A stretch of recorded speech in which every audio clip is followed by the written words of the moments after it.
Sejam bem-vindos a Portugal, Presidente Lula da Silva e Senhora Primeira-Dama. Na sequência do convite que formulei no dia 1º de janeiro deste ano, sejam bem-vindos a esta pátria irmã que já acolheu o Presidente Lula 6 vezes. Uma com o Presidente Jorge Sampaio, 4 com o Presidente Aníbal Cavaco Silva e uma no decurso deste meu mandato, mal o Presidente Lula foi eleito, viajando para Portugal, assim reatando uma tradição de outros tempos entre os nossos dois Estados e os nossos dois povos. Pude mesmo receber em Lisboa o Prémio Norte-Sul em 2011 e ouvir do meu antecessor, o Presidente Aníbal Cavaco Silva, um longo e rasgado elogio que eu não saberia fazer tão bem nesse tempo e de que cito apenas algumas passagens. Disse o Presidente Cavaco Silva do Presidente Lula: é uma das grandes figuras do nosso tempo e um grande amigo de Portugal. Disse também: o seu percurso de vida é desde muito cedo o da coragem perante a adversidade, da tenacidade perante os obstáculos, da generosidade perante as dificuldades dos mais fracos. E terminou dizendo: os grandes líderes distinguem-se pela sua capacidade de traduzir ideais em realizações concretas e mobilizadoras da esperança. Esse é, indiscutivelmente, o caso de Lula da Silva. Eu não diria melhor. Sejam bem-vindos a esta pátria que tanto deve a centenas de milhares de irmãos brasileiros e que tanto lhes deve de doação pessoal e social em tudo: escolas, creches, hospitais, instituições de solidariedade social, apoio como cuidadores informais, empresas, fundações, misericórdias e, claro, cultura e vida de todos os dias. E falo de a caminho de 300.000 irmãos brasileiros. Sejam bem-vindos para a cimeira com o governo português, precisamente para tratar da situação dos nossos Estados, dos nossos povos, desses irmãos brasileiros em Portugal e dos nossos compatriotas no Brasil, que são também milhares e milhares que têm na vossa pátria a razão de viver e construir o seu futuro. Mas também cimeira para construir esse futuro na cooperação científica, na inovação, na criatividade, na tecnologia, no digital, na energia, na educação, na economia, no plano civil e militar, social, bilateral e multilateral. E ao falar em multilateral, eu cito a construção da paz no mundo. Todos os dias ouvimos falar de casos, ainda hoje, do caso de brasileiros abraços com uma situação dramática no Sudão. E o Presidente dirá melhor do que eu exatamente onde e quando Portugal pode desempenhar, ou a União Europeia, um papel de ajuda em relação a esses nossos irmãos brasileiros. Também no palco europeu, desde logo na Ucrânia, invadida pela Federação Russa,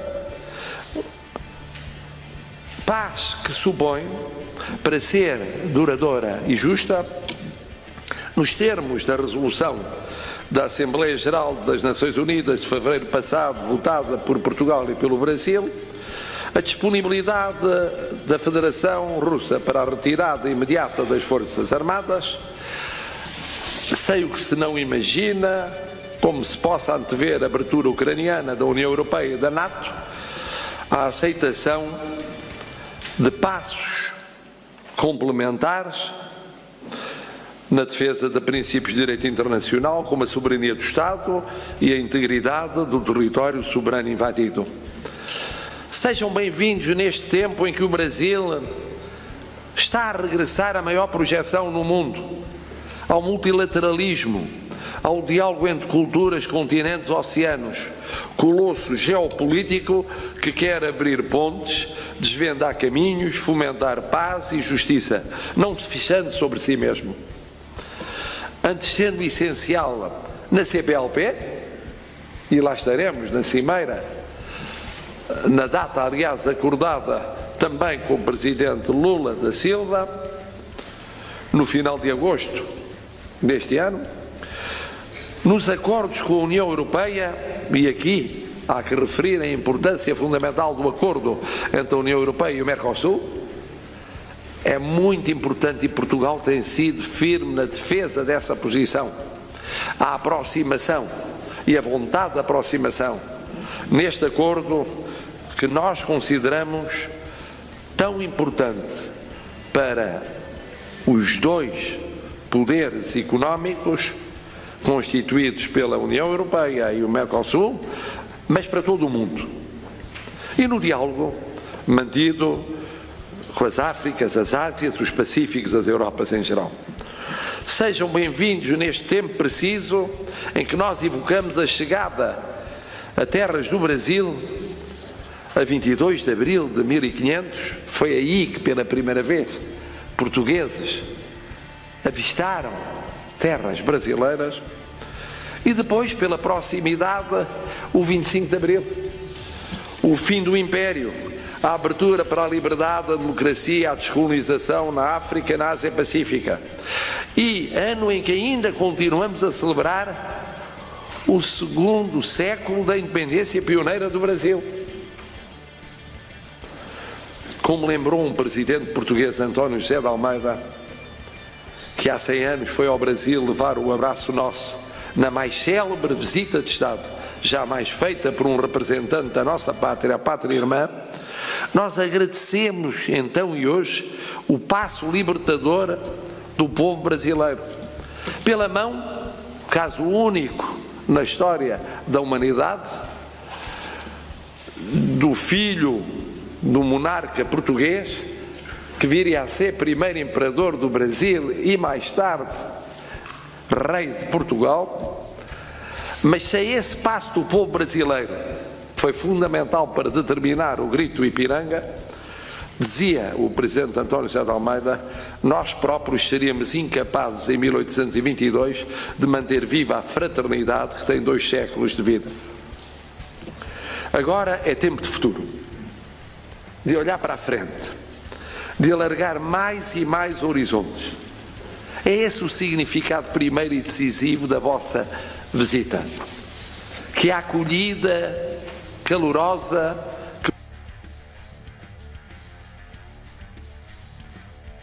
200 anos, somatório de milhões e milhões de abraços, mais fortes do que o que foi menos bom que nós tenhamos feito no passado, sempre a pensar naquilo que foi o melhor que fizemos nesse mesmo passado e que continuamos a fazer no presente e continuaremos a fazer no futuro, por Portugal, pelo Brasil, que o mesmo significa pelos brasileiros e pelos portugueses, povos irmãos para sempre.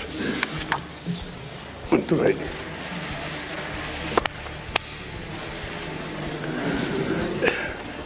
Bem, meu querido amigo, presidente Marcelo Rebelo, meus queridos companheiros do Brasil que acompanham-me nessa viagem, companheiro ministro Mauro Vieira, ministro das Relações Exteriores, minha companheira esposa Janja, companheiros e companheiras jornalistas brasileiros e jornalistas portugueses. É sempre com grande prazer que me reúno com os meus amigos portugueses. Hoje a ocasião é totalmente especial. Realizo minha primeira visita de Estado desde meu 3º mandato neste meu terceiro mandato, e retribuo a gentileza do presidente Marcelo Rebelo em comparecer à cerimônia da minha posse. E lá no Brasil ele cometeu um lapso. Você foi nadar no Lago Paranoá e ele foi mergulhar. E na semana seguinte apareceu um jacaré no Lago Paranoá. Então, da próxima vez, por favor, não deixe o presidente Marcelo nadar no Lago Paranoá. Esta visita também é especial por marcar o relançamento do nosso diálogo bilateral. Discutir com o presidente Rebelo iniciativas para ampliar nossas relações econômicas e comerciais e para dinamizar as atividades culturais e de cooperação educacional. É uma coisa muito importante, ou seja, nós estamos com o comércio quase na casa dos 6 bilhões. Os investimentos em ambos os sentidos e as operações conjuntas de nossas empresas são cada vez mais encorajadoras. E eu penso, presidente, que Portugal e o Brasil têm um potencial extraordinário para dobrar o nosso fluxo de comércio exterior. É preciso que a gente seja mais ousado, é preciso que a gente seja mais desaforado e é preciso que tanto os nossos empresários quanto os nossos ministros conversem mais, discutam mais, projetem perspectivas de futuro no financiamento das nossas indústrias e na produção de novos produtos entre os nossos dois países. Eu acho que muitas vezes nós pecamos porque nós conversamos pouco. Muitas vezes nós pecamos porque pensamos, bom, Portugal é muito amigo do Brasil, não precisamos conversar. E nós precisamos conversar, porque o papel de um presidente da República é abrir a porta, mas quem sabe fazer negócio e quem tem competência para fazer negócio são os empresários. Portanto, nós temos que juntá-los em todas as nossas reuniões para que os nossos negócios possam crescer, a gente tenha a perspectiva de gerar emprego, de gerar crescimento econômico e melhorar a vida do nosso povo. E os desafios também têm que ser compartilhados. É preciso que Brasil e Portugal entendam o seguinte: se é verdade que Portugal descobriu o Brasil em 1500, é verdade que nesse século XXI os brasileiros descobriram Portugal. Em nenhum outro momento da história houve tantos brasileiros em Portugal como estão agora. E presta atenção, não são portugueses apenas portugueses pobres ou brasileiros pobres que vêm aqui para trabalhar. Nós temos muita gente rica, muita classe média alta, muitos profissionais liberais que têm casa e trabalham também aqui em Portugal. Porque com a loucura desse mundo digitalizado, fica fácil morar em Portugal e trabalhar no Brasil, ou trabalhar no Brasil e morar em Portugal, ou seja, não tem muita diferença. E só ontem eu recebi 3 telefonemas de 3 empresários brasileiros que moram em Portugal. Por isso eu acho que nós estamos avançando muito e eu estou com muita expectativa dessa reunião que vamos fazer na cidade do Porto com os empresários portugueses e brasileiros. Nós somos 2 democracias que nesse momento, eu diria, nós estamos ameaçados pelo fenômeno do extremismo, da violência política e do discurso de ódio alimentado por notícias falsas. Elas instigam a desconfiança nas instituições e na política. É impressionante o que está acontecendo no mundo. Eu tenho 77 anos, eu nasci no fim da Segunda Guerra Mundial E eu não tinha visto ainda a política criar o clima de ódio que foi criada nesses últimos 5 ou 6 anos, em que a indústria do fake news, em que esse mundo digital permite que com algoritmos se mexa com a cabeça do povo, se mude voto e que destrói quase 150 anos de democracia que foi construída a duras penas aqui na União Europeia e no mundo. Sobretudo no Brasil, que nós temos democracia há 30 anos agora, que nós vivemos o mais longo período democrático do Brasil, são 30 anos, e estamos vivendo uma situação do renascimento do extremismo, um documento efetivamente fascista, porque nega tudo que é da democracia. Nega partido político, nega sindicato, nega organização social, nega imprensa livre, ou seja, é quase que fazer política no submundo, destruindo a ideia e os valores das instituições. E vocês acompanharam as últimas eleições no Brasil, vocês viram o que aconteceu, e não é só no Brasil, foi em muitos outros países. Quando se começa a negar a política, o que vem depois é sempre pior, é sempre muito pior.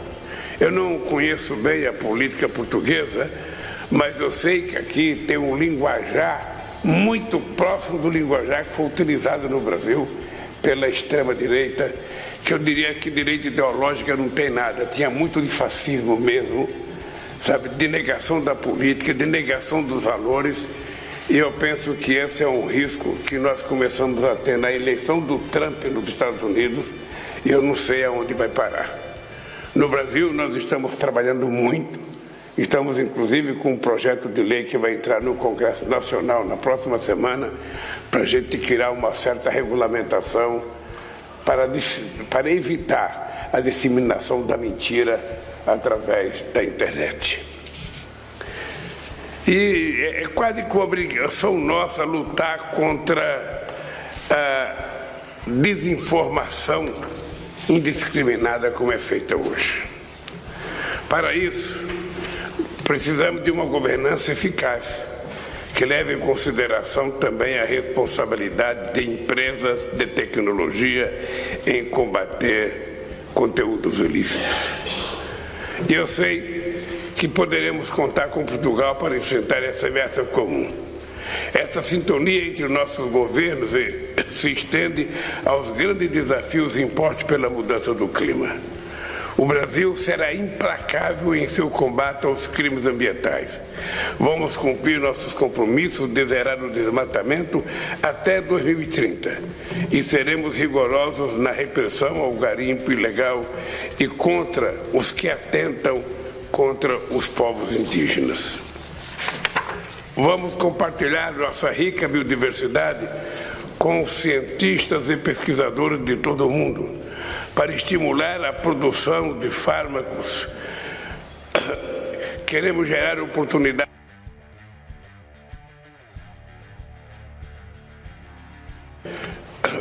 e outros biomas. É importante lembrar, presidente, que nós estamos falando de governança mundial, de mudanças na governança. Não adianta tomarmos decisões nas dezenas de COP que nós fazemos para discutir.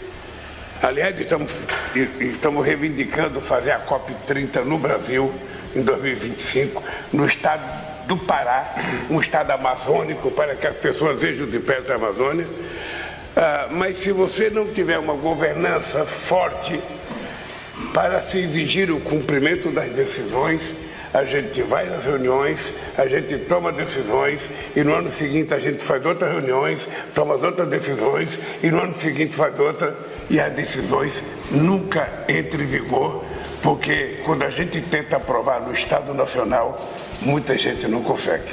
A COP de Copenhague, em 2009, até hoje, as coisas que foram aprovadas. O Acordo de Paris até hoje não foi colocado em prática. O Protocolo de Kyoto até hoje não foi colocado em prática. Então é preciso que a gente crie uma nova governança mundial e é por isso que o Brasil tem brigado muito para que a gente reveja, sobretudo, o Conselho de Segurança da ONU dos membros permanentes. É preciso entrar mais países, mais continentes e restabelecer uma nova geografia, porque a geografia de 1945 não é a mesma. Os continentes mudaram, os países mudaram e a gente não pode continuar com os membros do Conselho fazendo guerra. Eles são os membros do Conselho e ele decide a guerra sem consultar sequer o Conselho. Foi os Estados Unidos contra o Iraque, a Rússia contra a Ucrânia, a França e a Inglaterra contra a Líbia. Ou seja, eles mesmos desrespeitam as decisões do Conselho de Segurança e por isso nós precisamos tentar mudar. E o Brasil está brigando para que a gente tente convencer outros países a fazer pressão para a gente ter uma ONU mais representativa, acabar com o voto, com o direito de veto, para que a ONU possa fazer valer as decisões que a gente toma na questão ambiental. Ao mesmo tempo em que meu governo condena a violação à integridade territorial da Ucrânia, defendemos uma solução política negociada para o conflito. Precisamos criar urgentemente um grupo de países que tente sentar-se à mesa, tanto com a Ucrânia como com a Rússia, para encontrar a paz. Também tratamos de importantes transformações políticas, econômicas e sociais em curso na América Latina e no Caribe. A América do Sul, em particular, passa por profundas mudanças que vão nos permitir resgatar parte da nossa dívida social. Por meio da CPLP, podemos trazer bons frutos a uma comunidade de quase 300 milhões de habitantes que faz de sua língua comum um poderoso instrumento de mobilização e conscientização. Aliás, eu acho, companheiro Rabelo, que era importante que a gente começasse a exigir que a ONU reconhecesse a língua portuguesa como língua oficial. Não é possível, vocês jornalistas talvez não saibam, mas a língua portuguesa não é tratada como língua oficial. Por isso, quando a gente vai na ONU falar, não é distribuído o material que a gente vai falar, sabe, em português para ninguém. Ou seja, nós temos que traduzir sempre em outra língua e eu acho uma falta de respeito dos outros conosco e uma falta de respeito de nós mesmos conosco. Eu acho que quem tem que brigar pela língua portuguesa ser valorizada é Brasil, Portugal, Angola, Moçambique, São Tomé e Príncipe, Cabo Verde e os nossos que falam outra língua, que são nossos aliados. Caro companheiro presidente Rabelo, meu governo tem dedicado especial atenção à promoção do crescimento com equidade, a fim de fazer novamente do Brasil um exemplo de pujança econômica, solidez institucional e justiça social. Nessa tarefa, Portugal tem sido um parceiro especial. São poucos os países no mundo com os quais temos tanta identidade e valores comuns. São incontáveis os portugueses que em todas as épocas e nas mais diversas situações apostaram no Brasil. Por isso, a relação Brasil com Portugal, eu diria, vai melhorar muito, porque eu vou me dedicar a fazer com que aconteça mais coisas positivas entre o Brasil e Portugal. Que mais empresas brasileiras venham para Portugal, que mais investimentos brasileiros venham para Portugal e que mais investimentos portugueses vão para o Brasil e que mais portugueses também vá para o Brasil, para morar, para trabalhar e para investir. Por isso, meu amigo, é muito bom para mim estar aqui em Portugal, na sua presença, agradecendo a sua visita na minha posse, dia 1º de janeiro.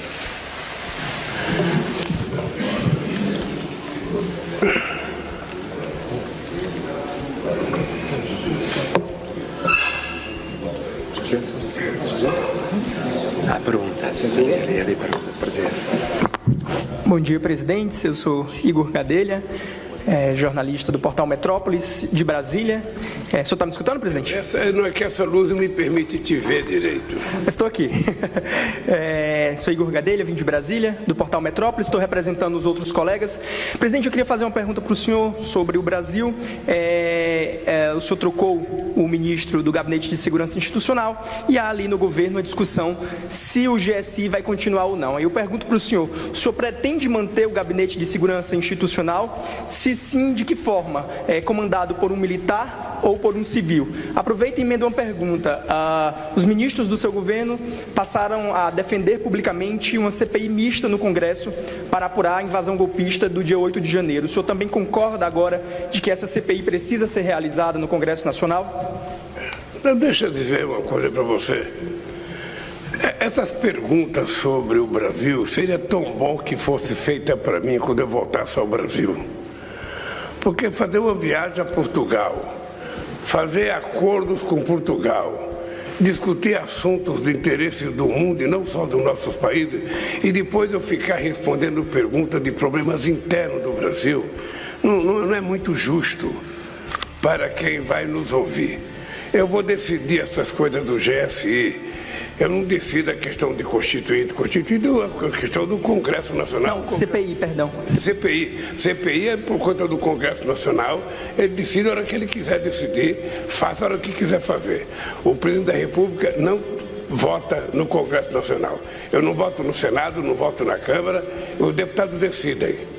E o GSI, que é da minha responsabilidade, quando eu voltar, eu vou tomar a decisão que eu achar mais importante para o Brasil. Obrigado. Em português, Brasil. Ok. Inês Lima, da Agência Lusa.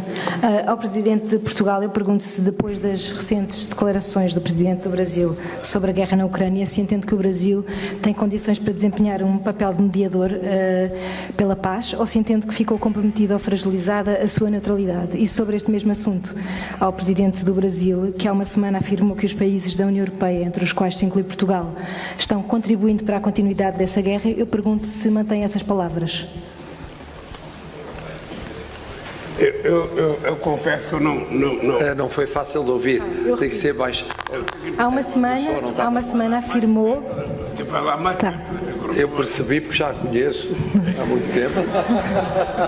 Há uma semana afirmou que os países da União Europeia, entre os quais está Portugal, estão a contribuir para a continuidade da guerra na Ucrânia. Eu pergunto se mantém essas palavras.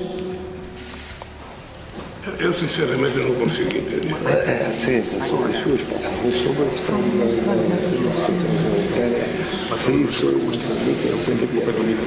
ao Brasil.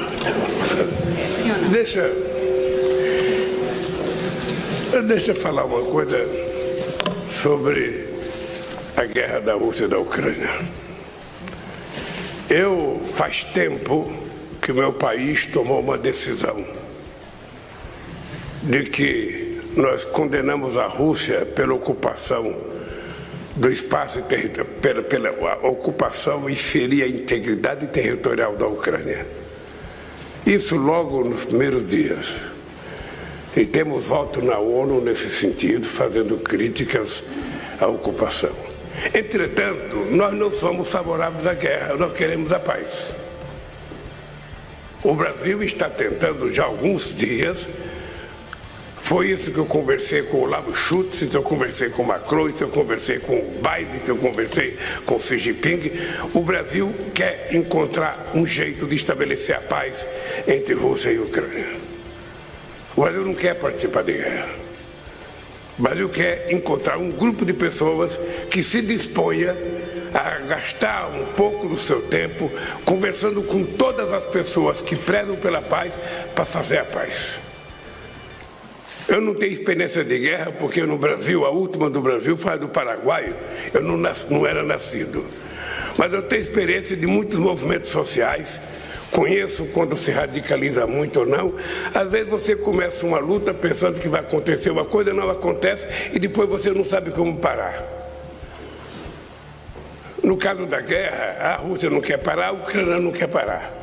Pois bem, nós vamos ter que encontrar um grupo de países que possam formular, sabe, numa relação de confiança, a ideia de que a guerra para, senta na mesa e conversa, que a gente vai encontrar um resultado muito melhor. Muito melhor. Eu tenho certeza que será infinitamente melhor para o mundo se a gente conseguir encontrar uma forma de fazer paz. E eu acredito nisso. Eu nasci na minha vida política negociando situações muito difíceis para o meu mundo sindical. E eu sempre acreditei que era possível você encontrar uma solução. E eu acho que essa guerra da Rússia e da Ucrânia, sabe, a gente pode encontrar a solução. É preciso que os dois países confiem em interlocução, que pode ser de fora, mas que pode ajudar a resolver o problema e construir o fim dessa guerra. É melhor encontrar uma saída em torno de uma mesa do que continuar tentando encontrar saída no campo de batalha. Mas no caso, quanto ao papel da União Europeia, perguntava se mantém a ideia de que a União Europeia está a contribuir para a continuação dessa guerra. Veja, é que se você não fala em paz, você contribui para a guerra. Ou seja, se o meu papel, eu vou lhe contar um caso, o chanceler Olaf Scholz foi ao Brasil e ele foi pedir para que o Brasil vendesse os mísseis para que ele doasse à Ucrânia. O Brasil se recusou a vender os mísseis, porque se a gente vendesse os mísseis e esses mísseis fossem doados à Ucrânia e esses mísseis fossem utilizados e morresse um russo, a culpa seria do Brasil. O Brasil estaria na guerra e o Brasil não quer participar da guerra. O Brasil quer construir a paz. Ora bom, eu tive a ocasião de dizer há pouco, redizer, porque a posição portuguesa é conhecida por todos, que é não apenas a condenação da invasão russa da Ucrânia e a solidariedade em relação à Ucrânia e ao povo ucraniano no que foi uma violação de princípios fundamentais do direito internacional e da Carta das Nações Unidas, mas eu acrescentei que faz sentido aplicar as resoluções das Nações Unidas, aprovadas por maiorias esmagadoras na Assembleia Geral.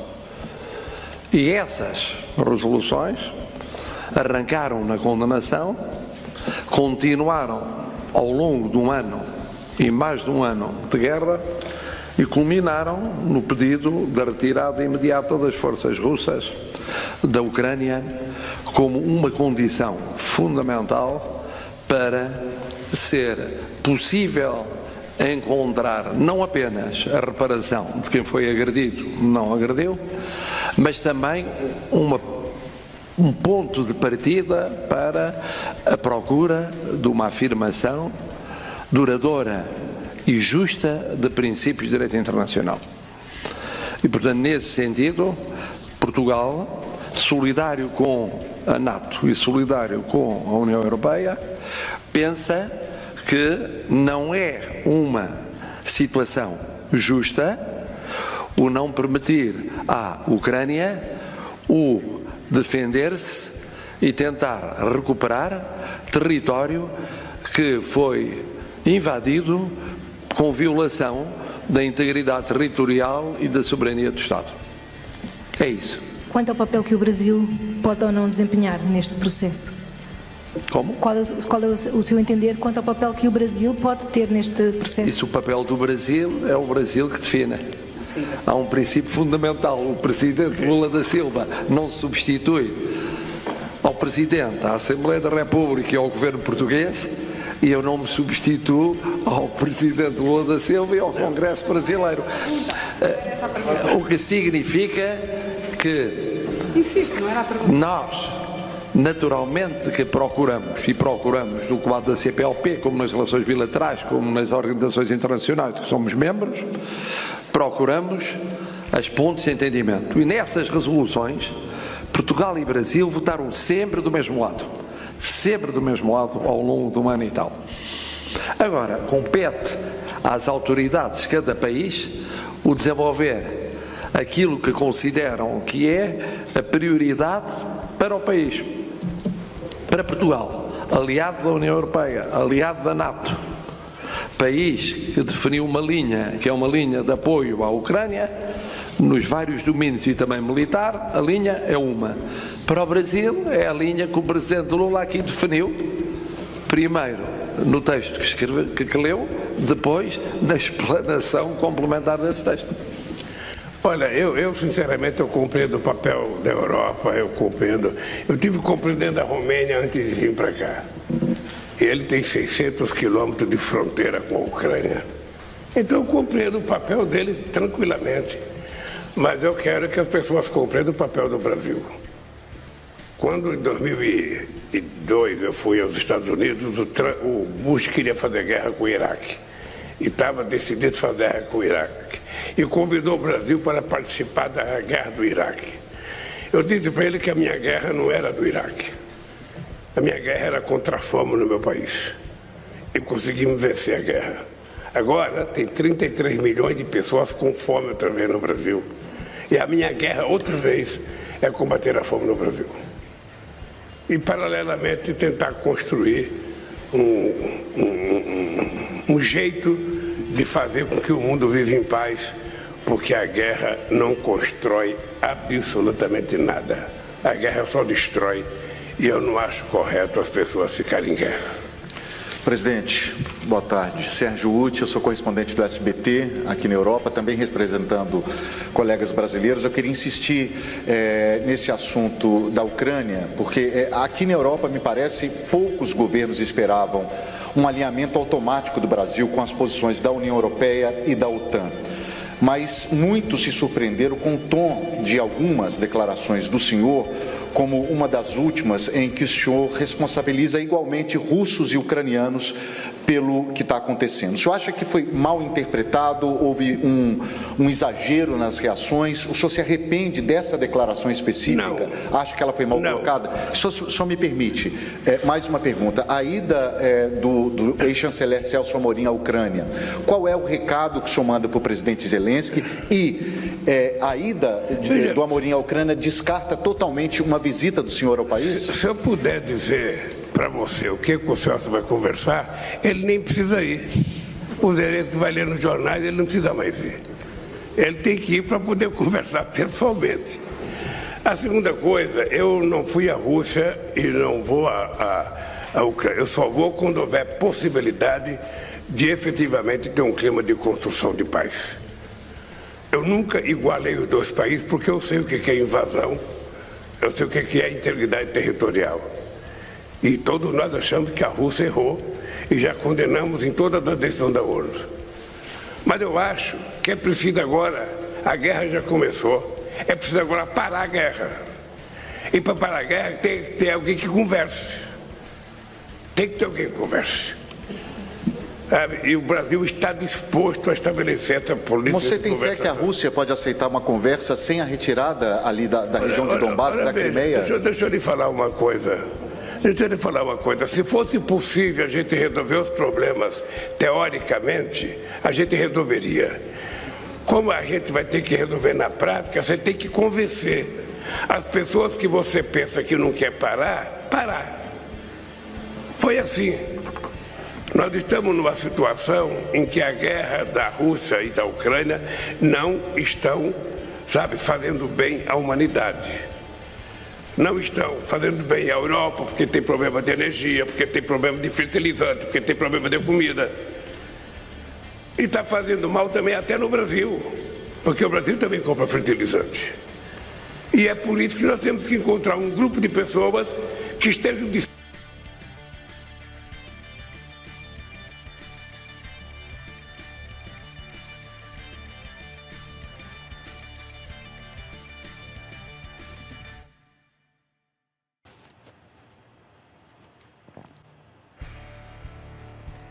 Nós tivemos uma instabilidade no sinal de internet, estávamos acompanhando a declaração à imprensa dos presidentes de Brasil e Portugal em Lisboa.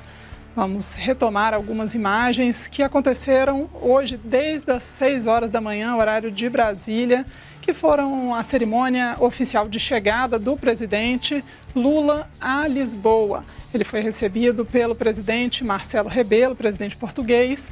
No momento recebe honrarias na sede do governo português, nessas imagens recuperadas de mais cedo. A qualquer momento podemos voltar a mostrar a declaração à imprensa dos presidentes que está acontecendo agora.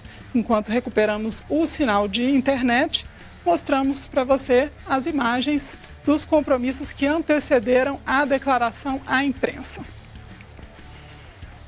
O presidente foi recebido logo cedo com honras militares em Lisboa e, em seguida, voltamos agora, restabelecemos o sinal, vamos continuar acompanhando a declaração à imprensa. Para a Espanha. Ao presidente Marcelo Rebelo de Sousa, lembrou há pouco no seu discurso o convite que fez no dia 1 de janeiro ao presidente Lula da Silva, comunicou esse convite com bastante entusiasmo ao país. Pergunto-lhe agora, 4 meses depois, se era este o ambiente que esperava em torno desta visita ou se de certa forma se sente decepcionado. Muito obrigada. Olha, eu saí do Brasil para vir para Portugal com a agenda feita. E a agenda para visitar o outro país não é feita na semana, é feita com antecedência. Portanto, eu sempre soube que eu vinha a Portugal, que eu ia ter essa reunião que eu estou tendo aqui, que eu ia conversar com o primeiro-ministro, que eu ia ao Porto fazer reunião com o empresário, que ia entregar o prêmio ao Chico Buarque e que ia na segunda-feira ao Congresso Nacional. Eu sempre soube disso. Eu tenho uma agenda feita pelos companheiros que me convidaram e elas eu vou cumprir. Eu não vejo nenhum problema na minha agenda. A minha agenda não foi mudada de última hora. A minha agenda ela é feita com muita antecedência. E depois da 1 hora viajo à Espanha, tenho uma reunião com os empresários na Espanha, depois tenho uma reunião com o primeiro-ministro e depois tenho um almoço com o rei Felipe. Aí volto para o Brasil. Mas não lamenta não estar presente na cerimónia específica que assinala mais um ano do 25 de Abril? Não lamenta não estar presente nessa cerimónia? Ora, eu não sei, eu fui convidado para participar da comemoração da Revolução dos Cravos. E é com muita alegria que eu vou participar. É com muita alegria. Seja de manhã à tarde. Só espero que não seja à noite. O resto eu posso participar tranquilamente. Muito obrigado. Eu começaria por esta última questão colocada ao Presidente Lula da Silva.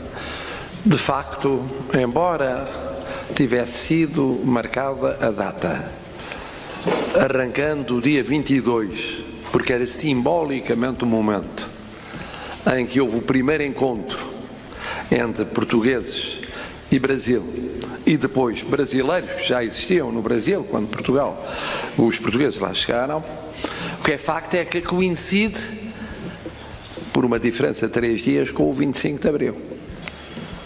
E é fácil de entender qual é a ligação óbvia. É que o Brasil foi o primeiro exemplo de independência, de descolonização em relação a Portugal. E o 25 de Abril foi um momento posterior, muito posterior, 200 anos posterior, de um processo de descolonização de que nasceram outros Estados de língua oficial portuguesa. E, portanto, há uma óbvia ligação entre o que determinou o 25 de Abril e que foi largamente o processo descolonizador e essa descolonização antecipada, 200 anos antecipada, que deu origem ao colosso, à potência que é o Brasil. A forma específica de associar a presença do presidente brasileiro, que representa o povo brasileiro, e o Estado brasileiro nascido dessa primeira descolonização à segunda descolonização, podia depender de várias circunstâncias. O fundamental é que ficasse claro que havia essa ligação. E fica claro quando é no dia 25 de Abril que coincidem, é nesse dia e não em dias diferentes, coincidem a sessão de recepção ao Presidente Lula da Silva e depois a sessão que é a tradicional de celebração interna do 25 de Abril. É só nesse dia. Pareceu uma fórmula inteligente e feliz da Assembleia da República, ao mesmo tempo acolher o Presidente desse primeiro grande momento de viragem na história do Império Colonial Português, com a independência da potência que é o Brasil, e depois celebrar, mas também no mesmo dia, aquilo que foi uma segunda vaga tardia de independências. Se me pergunta se quando eu convidei o Presidente Lula esperava um clima e o clima será outro, é não conhecer nem o Brasil, nem o Presidente Lula. No dia 1º de janeiro eu já conhecia o Brasil e já conhecia, não tinha tido a oportunidade de conhecer há muitos anos, porque quando o Presidente Lula teve protagonismo político, eu estava afastado desse protagonismo. Mas já o conhecia suficientemente para saber que ia ser um clima essencial e igualmente importante para os dois países e para os dois povos. Já sabíamos como é a personalidade do Presidente Lula da Silva. Quem é melhor do que eu o definiu do que o Presidente Cavaco Silva, ao elogiá-lo como um lutador, um determinado, que afirma o que pensa, que luta por aquilo que pensa, que lutou quando teve responsabilidades políticas no plano interno e quando teve responsabilidades na projeção no mundo. E por isso recebeu o Prémio Norte-Sul, precisamente por essa projeção e por essa luta. Mas também já sabia relativamente ao Brasil, porque já sabia, eu há pouco disse, mas vale a pena repetir, que o Brasil, sobre a questão que no fundo provocou o que se chama um irritante ou um ruído, a questão da Ucrânia, que o Brasil tinha consistentemente tomado nas Nações Unidas uma determinada posição. Mas o Brasil tinha, à partida, uma posição, um contexto geoestratégico diferente de Portugal. Diferentes. Votámos as resoluções da mesma maneira, isso foi muito importante, em 2 administrações presidenciais seguidas, mas o Presidente Lula aqui o explicou, entende que o caminho para uma paz justa e duradoura supõe uma prioridade a essa via negocial. A posição portuguesa é diferente. Entende que uma eventual via de caminho para a paz supõe previamente o direito da Ucrânia de poder reagir à invasão, recuperar o que puder recuperar e quer recuperar tendencialmente tudo o que puder da sua integridade territorial, por uma questão de princípio, que é não beneficiar um infrator, por uma posição de princípio, que é ficar claro que violações de certos princípios, certos valores da ordem internacional não são tratadas de forma diversa conforme o violador é mais ou menos poderoso, porque se for muito poderoso, viola mais, se for menos poderoso, viola menos porque pode menos. Mas sabia à partida que assim era.